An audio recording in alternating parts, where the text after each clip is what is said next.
Hey there, how are you? Hope you're having a beautiful Saturday. We are here in Colorado. It's not cold, a little bit of sun. Spring, I think, might be on its way. So hopefully you are doing something really, really awesome. I wanted to just hop on and talk for a minute about corporate leadership development. This is a topic that I don't often speak about because nowadays my life is more focused in on one-on-one leadership development or working with a unique group or a subset of a corporate organization who wants to build leaders. But that used to be my number one. Hey, Jordan, good to see you. Thanks for hopping on.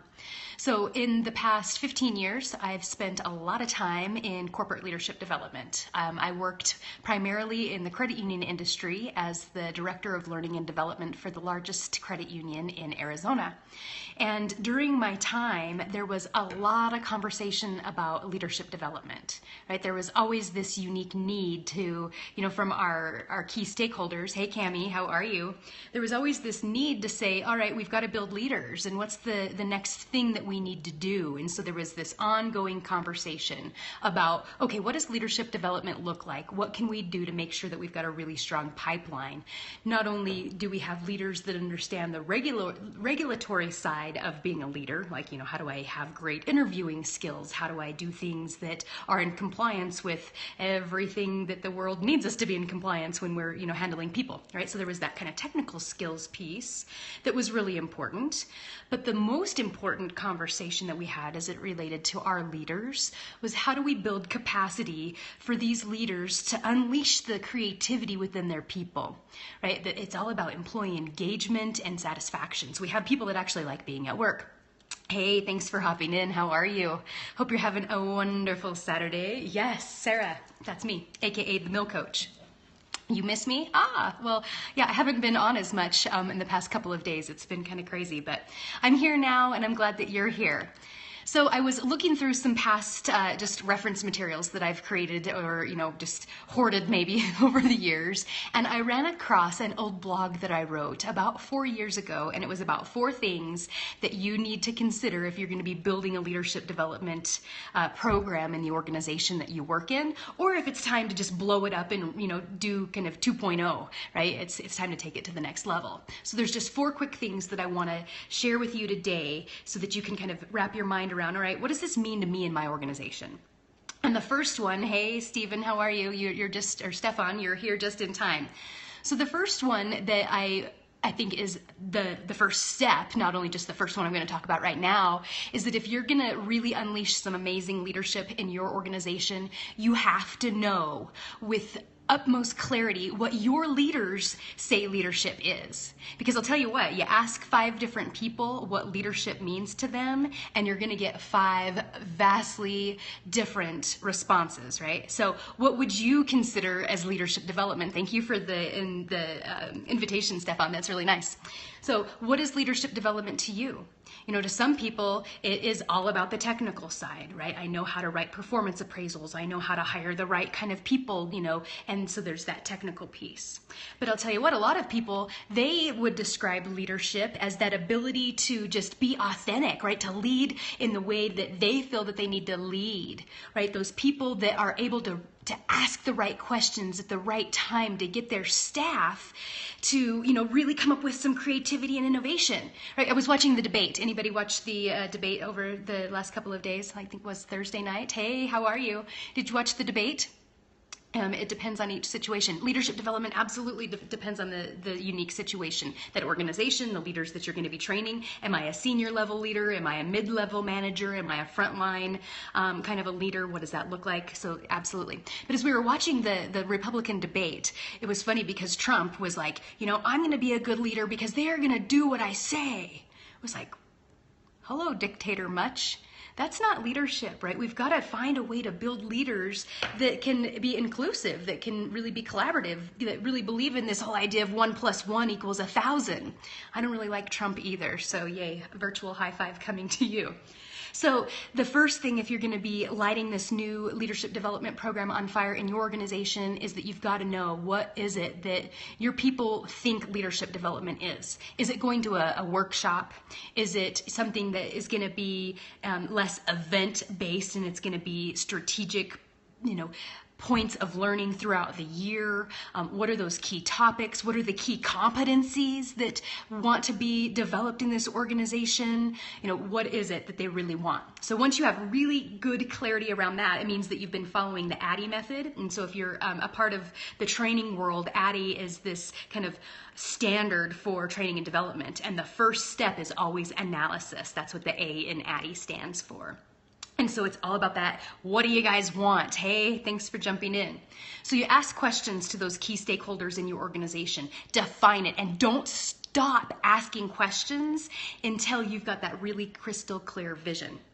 Step two is all about identifying that leadership isn't just about other people, right? And if your organization is going to do a bang-up job of leadership development, there has to be some internal work that happens before you start laying on all these extra skills that have to deal with people. So for instance, your leadership development program needs to have leadership of self as the primary first level, right? What are your strengths, your talents, your passions, those things that make you a fantastic leader, right? What is it that makes you that kind of person that has that magnetic pull that people just want to be around you and that you can inspire them, right? So you've got to have that leadership of self piece that you can really put some energy around, and then also the leadership of others. So how are you going to have a fantastic coaching conversation with your team members?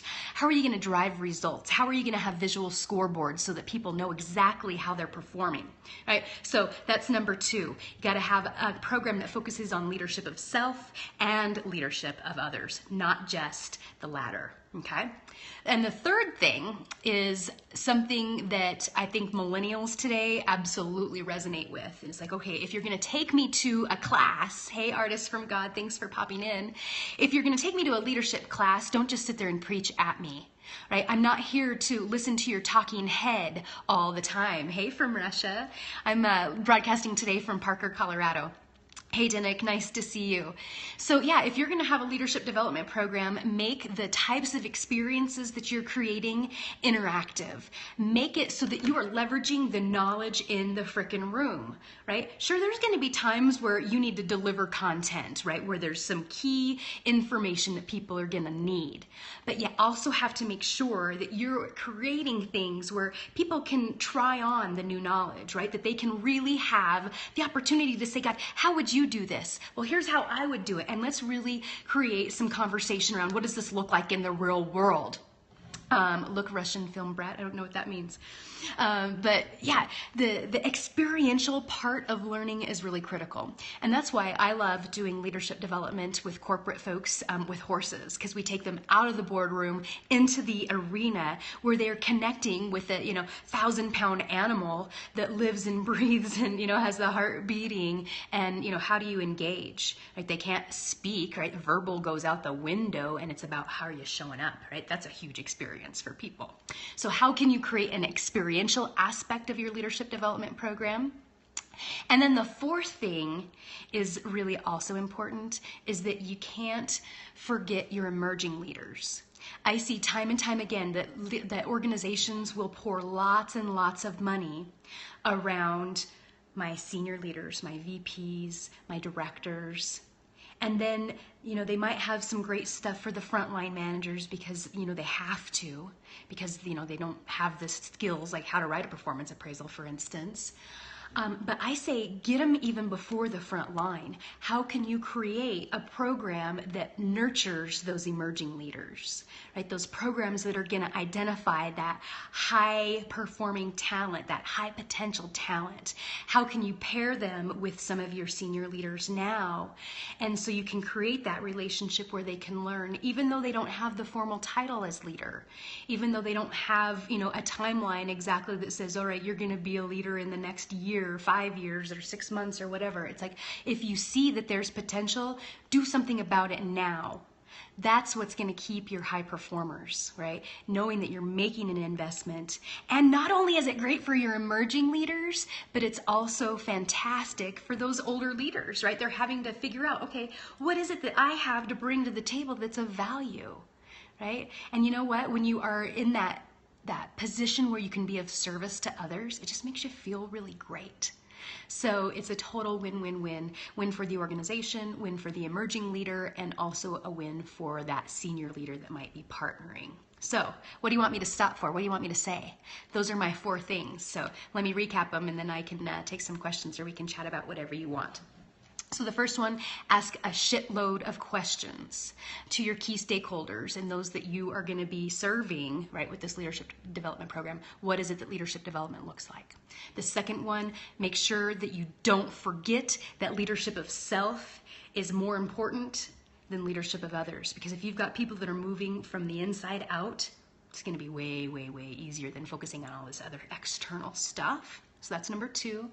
Number 3 is don't preach. Get some experiential stuff into your classes, into your leadership development program. And then the 4th thing, really important, don't forget the emerging leaders. So that's what you've got today. Questions, thoughts, comments? Do you agree with me? Do you lead leadership development? What does it look like? Well, I hope it's fantastic. If there's ever anything that I can do to be of service in helping you evaluate your leadership development program, or maybe you just want to be the best leader that you can possibly be, reach out. You can go and find me at my website, sarahjos.com, sarahjos.com. All right, have a wonderful rest of your Saturday, and I'll talk to you soon.